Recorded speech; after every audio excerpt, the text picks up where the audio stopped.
Welcome to Circuit 42. Circuit 42. The one-stop location for all things geek. This episode is brought to you by our sponsors, Dragon's Lair San Antonio and Gotham Newsstand.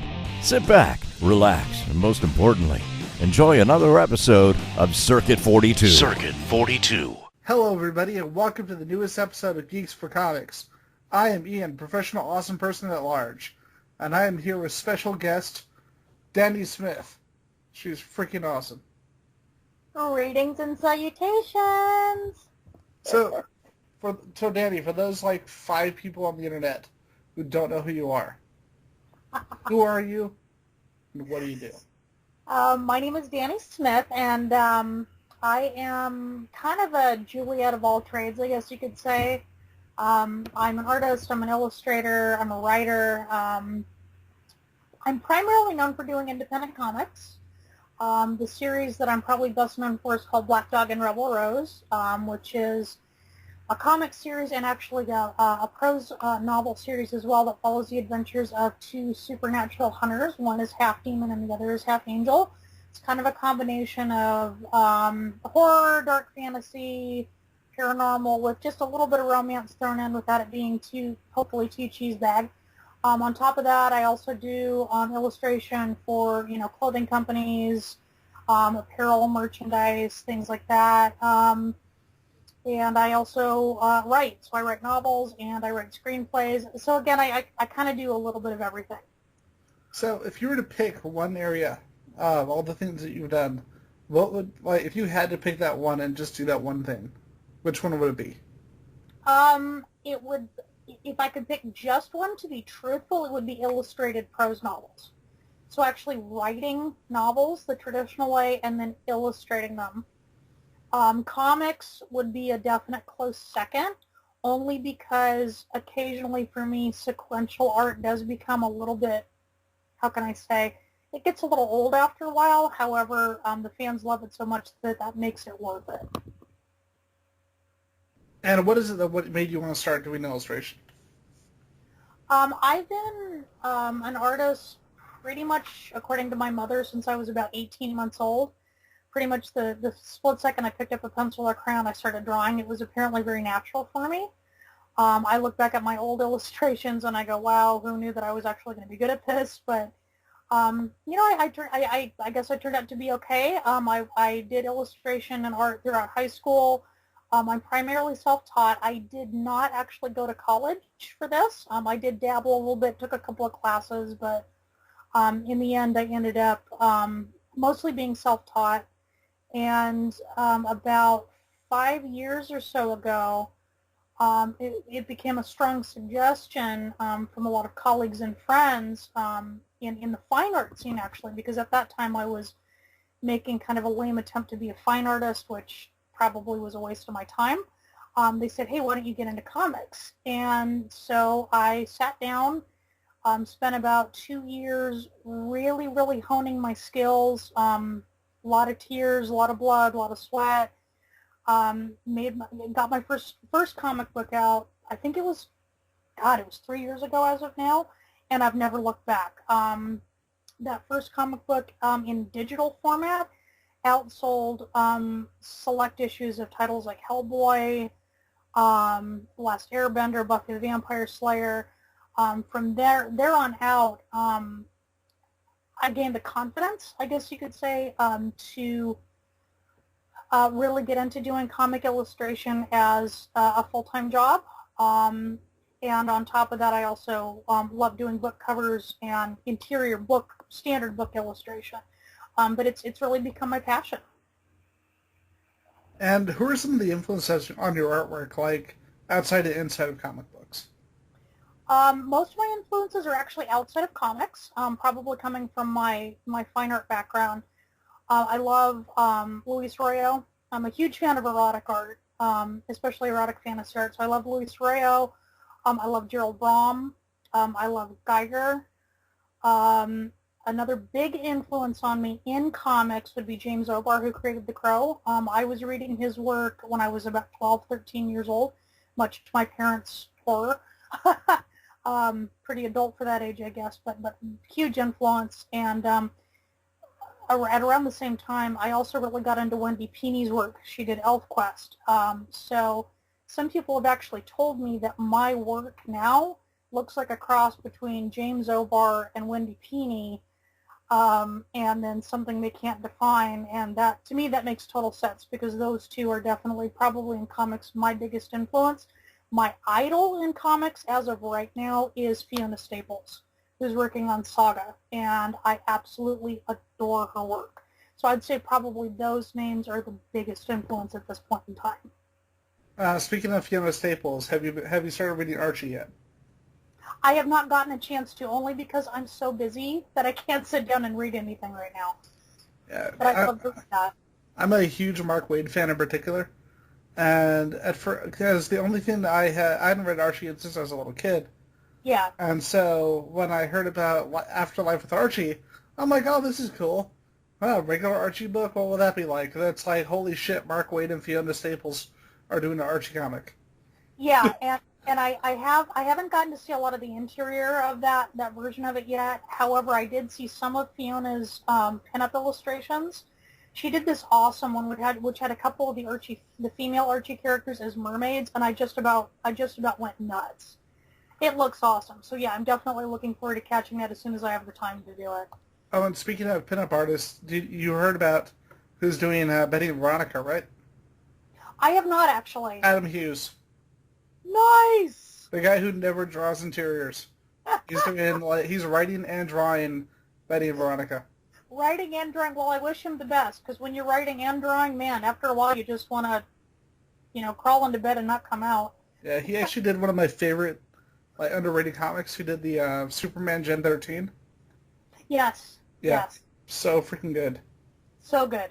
Awesome. And the crazy part is because a lot of places, especially used bookstores, don't know what they're doing if it's not mainstream superheroes. Yeah. I found it in the clearance area for $3, and I'm like, that's mine right now. I call that a score right there. That's like a big time score. It's funny. I'm sorry to go off on a small tangent, but It's Circuit 42. That's standard. That's standard. Okay, cool. So I'm good to go.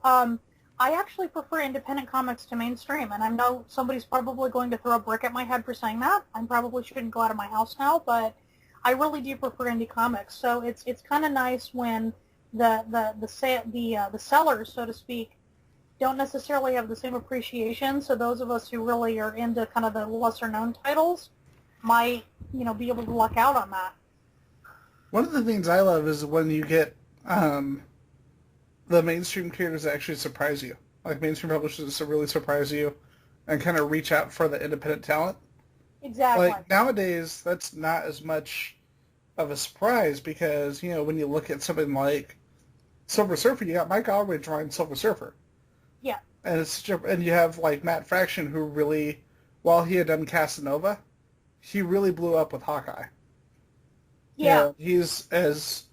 That book is as indie as a mainstream comic can get. And then perfect example. I was going back and reading the Ultimate Marvel Team Up because I hadn't read it in forever. And you've got people like Bill Sienkiewicz, David Mack, Rick Mays, Mike Allred, Phil Hester, Terry Moore, China Cluxton, and Jim Mahfood. And it's this kind of book will never happen again. Right. But exactly. God, it was great when it happened. Yeah, it's kind of like that. Sorry to be lewd here, but it's like that one night stand that's mind blowing, and it's never ever going to happen again. But you're like, oh, but it was so worth it. It's going to be replaying in my head over and over again ever since. So, it's kind of like that. But I love the fact that the mainstream publishers are little by little starting to appreciate the indie artists more. I think that's actually finally starting to happen. So hopefully that trend will continue. Yep. But I'm actually, despite what a lot of people are saying, I'm actually really happy with the comic scene right now because there are people yeah, you'll have your big event books, but the companies, big and small, are willing to experiment. We've got I was telling my friend of mine the other day, we have a Betty and Veronica cover drawn by Jim Balint and Holly Golightly. Mm-hmm. If someone had told you, like, 10 years ago, had told you that was going to happen, nobody would believe you. They'd No, just say, not at all. yeah. Yeah. It's really funny the direction that things are going, but it's definitely a good thing. Yep. So, with your book, what can you tell us with your series? What can you tell readers going in, and how would you sell it? I would describe my primary series, Black Dog and Rebel Rose, as definitely something that would appeal to horror fans, paranormal fans. Pardon me for breaking it kind of into the, television and film zone, but sometimes that's a better way to describe it. Supernatural fans would love it, I think. True Blood fans, probably fans of things like Vampire Hunter D and the like. As far as other comic books go, and doing a comparison or a point of reference, probably again along the lines of something like James Ober, like The Crow, kind of that same intensity, but with a little more humor and probably a little less violence. It's definitely an adult series. It's not for the kiddies. I'd say 17 and up would be appropriate.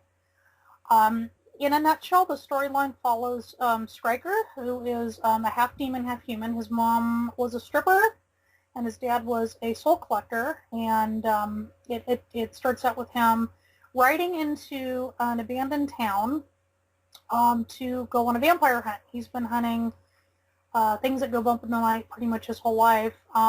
Rides in, and he's the quintessential bad boy, beds every woman he can find, hard drinking, hard partying, hardcore guy.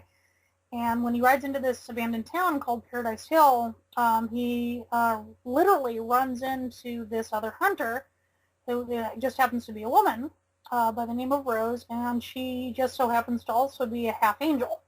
So it ends up being this kind of camaraderie between them. They start out as rivals, and little by little, as they get to know each other, other things develop. So without giving too much of the story away, there's a lot of hard action. There's a lot of, blowing vampires away, blood splatter, all that good stuff. There's some romance. There's some wisecracks.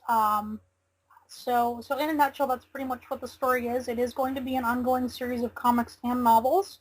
As of right now, you can buy single issues of Black Dog and Rebel Rose through Quick Draw Studios, which is my personal publishing venture, one woman show, and those single issues are available as of right now through Kablam's platform, and you can check out my Facebook for that, Dani Quick Draw.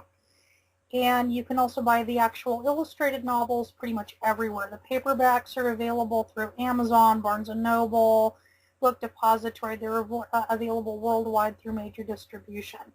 Again, the series is ongoing. OSKRIKER and Rose's adventures will continue, develop. Their relationship will develop. And they're going to run into a lot of really fun, creepy crawlies along the way. So I think anybody who's into horror, or anything supernatural will really dig it. So with that, because you mentioned, with this and with your first comic, that they were digitally distributed, how would you compare the digital and physical format? What do you think of the benefits and negatives of both? Well, I honestly, personally, I'm just as a reader, I'm old school. I like holding a comic, or a book for that matter, in my hands. And I'll admit that openly, even though definitely digital comics and novels are what brought me to the forefront. Obviously, I think the pros of holding a book in your hand is that it's tangible. It's a tactile thing. It's a collectible item. And I think that there's also a certain pleasure, especially for hardcore readers, of actually having the possession of an actual paper copy of a story, whether it be a comic, a novel, etc. On the other hand, I love my Kindle, and I know a lot of people who love their Kindles too. I have a Kindle app on every single electronic device that I have. My tablet, my phone, my laptop, my standalone computer all have Kindle apps, which provide, and I think that provides convenience. You can read anywhere. On top of it, digital comics and books are a lot less expensive to publish. They're practically free to publish. You just have to format them, and you can pass that savings on to the customer. So I think that the pros of digital would definitely include getting your work out there more freely. If I had only published my comics as paper, traditional, there's no way I would have come even close to outselling any major titles, much less anything.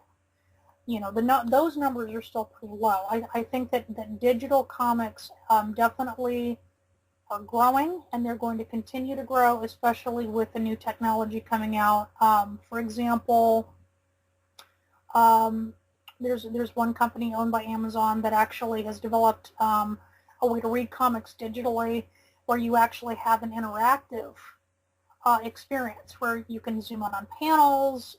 It moves with you almost like a rudimentary form of animation. You know, all of that is brilliant, and I think that is adding another pro to the digital comics arena, so to speak.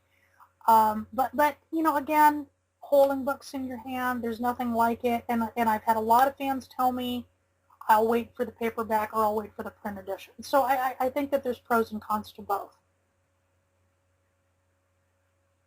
I think in many ways that's why comic books are the one medium where the physical sales will completely outweigh the digital. I think with a recent article, they said it's actually 85 to 15. Yeah, and that's definite. That's definite. I mean, specifically comic book readers want their visual mediums, for the most part, in their hands. And that absolutely makes sense. Now with that, what other projects have you been working on? I know you did a adult ages coloring book, a well-rounded one, we'll say. Yeah, I did. That was actually one of the most fun projects I've ever done. I admittedly started getting into doing adult coloring books because it's a trend. It's a way to make money, and it's also a really fun way to make money. I mean, when you're an artist and you just enjoy doing artwork, creating artwork, illustrating, creating a coloring book is a great way to just sit down, draw what you want, and then put it out for the people to buy. So I created my first adult coloring book, which is, I mean, there's no other way to put it. It's called Boobs, Boobs.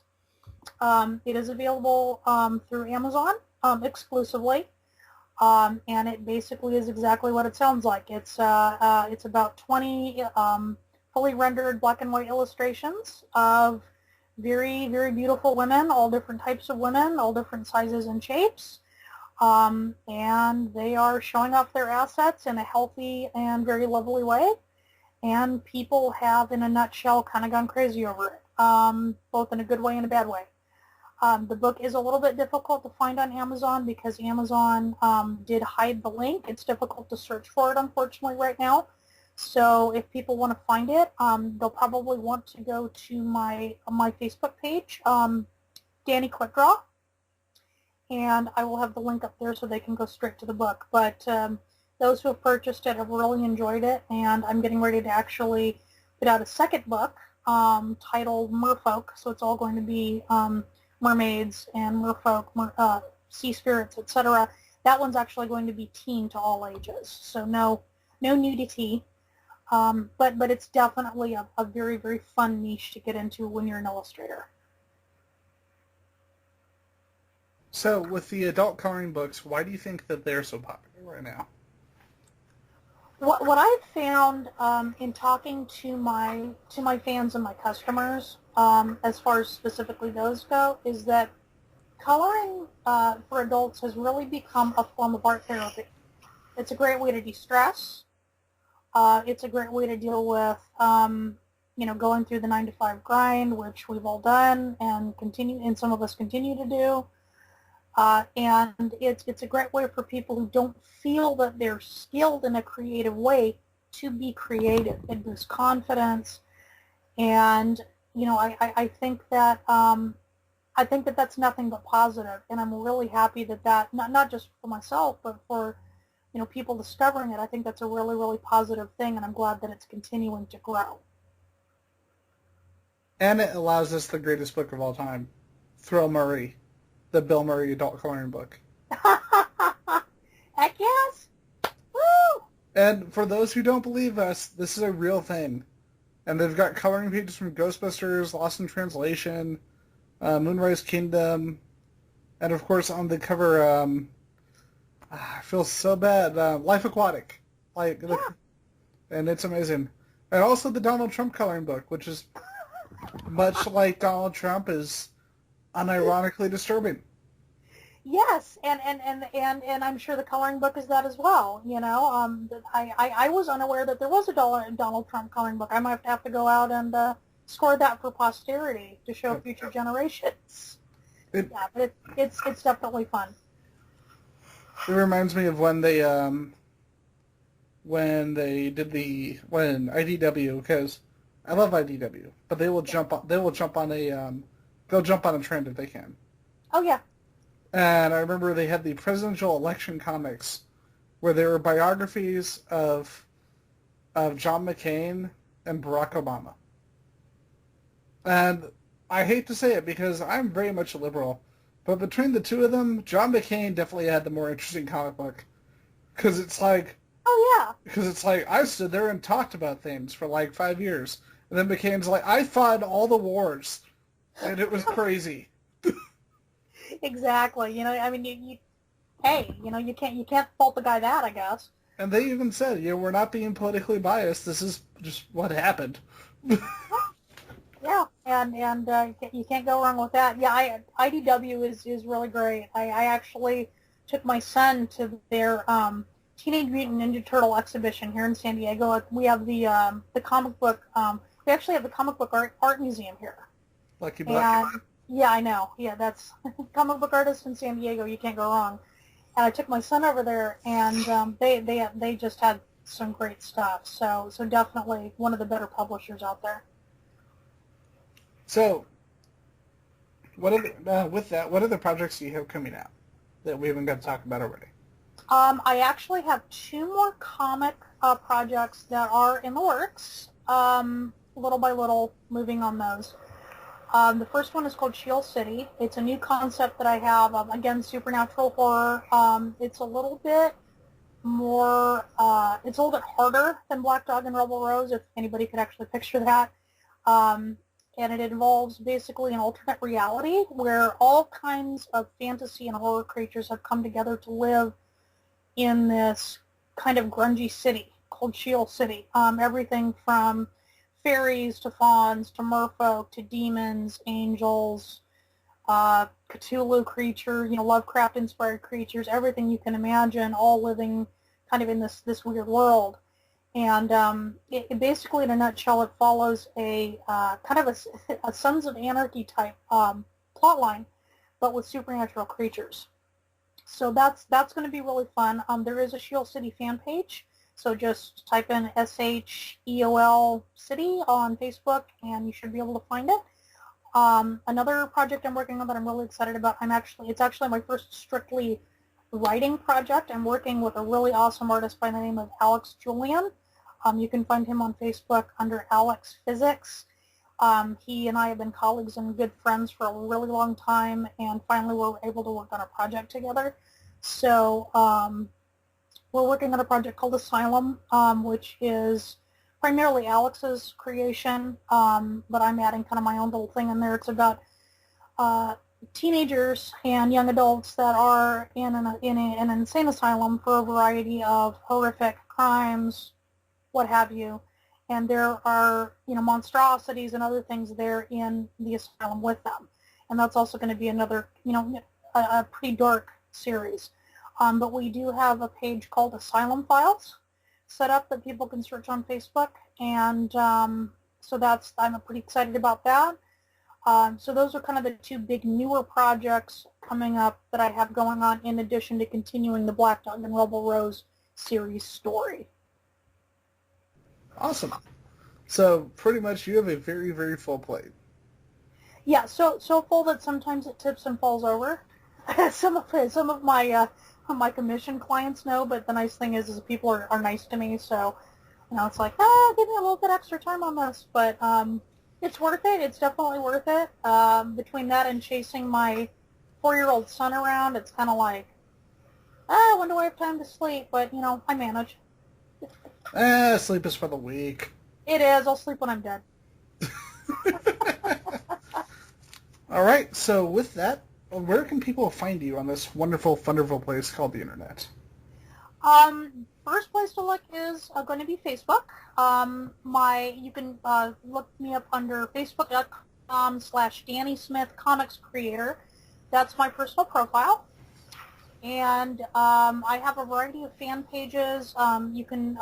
People can look up on Facebook the Black Dog and Rebel Rose series, where they can get caught up on all of the series, the new artwork, snippets, etc. Another good place would be Twitter. I'm under Dani Quickdraw. I also have a Patreon site. At Patreon, I'm also under Dani Quickdraw. Pretty much you look up Dani Quickdraw and you can find me. That would probably be the best option. I also love to hear from people just outright, so my people can reach me at my email, DaniQuickdraw@gmail.com. And yeah, you're bound to stumble over me somewhere if you put that in. Awesome. And with that, before you bring the show to a close, is there anything else you'd like to talk about? I think we pretty much covered all the bases, and I thank you so much for having me. It has been an absolute pleasure. Definitely. It's been great for us, too. And with that, we come to the end of the newest episode of Geeks4Comics. I am Ian McIntosh. This is my special guest, Dani Smith. Bye! And remember, read all the comics, especially Dani's, or she'll come get you.